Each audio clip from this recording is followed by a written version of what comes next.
Rhodes Foods, you may remember we talked about them last year when they listed. Interesting food company. You see their brands on the shelves in the supermarket. Now they've entered into agreements to buy assets from Boland Pulp, Boland Properties and Deemster assets. And joining us on the line is Bruce Henderson, Chief Executive of the Rhodes Food Group. Morning to you, Bruce. You're growing by acquisition. How important is this deal for you? Morning, David. It is an important deal. You'll recall that we announced about 6 weeks ago the acquisition of Pacmar Juices, also based in Wellington, like Boland. And the acquisition of Boland will fit very nicely with both Pacmar and our existing fruit canning operation in Tulbagh. So, it really bridges those two very nicely. Give us an idea of the volumes, or at least the revenue, compared to your present revenue. In other words, what difference it makes in overall big picture numbers to Rhodes?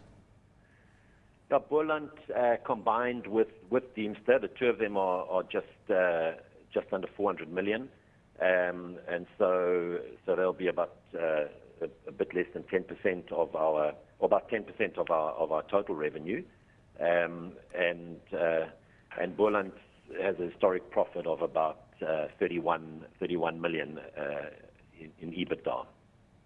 Bruce, just taking a step back, our previous guest was Johan Jacobs, and we were talking about the limitations of the foreign land ownership that President Jacob Zuma made mention of in his State of the Nation address. Is this something that you are looking at with interest? Are you seeing any uncertainty here, or is it creating any uncertainty for you and your business operations?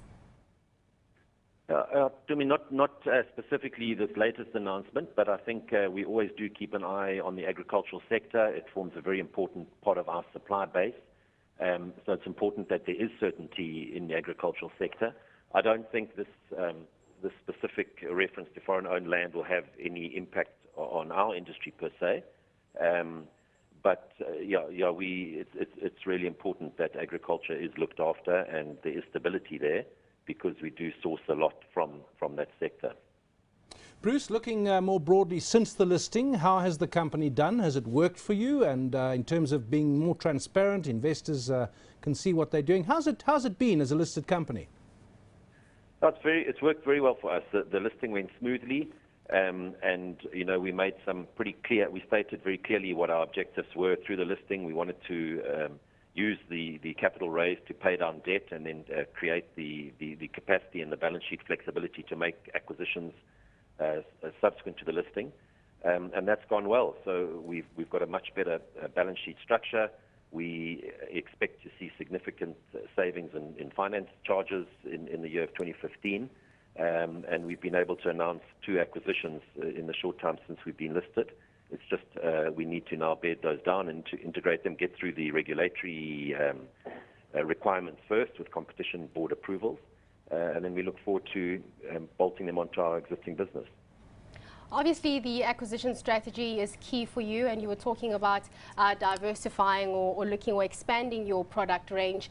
During the course of 2015, how much has been earmarked for further acquisitions?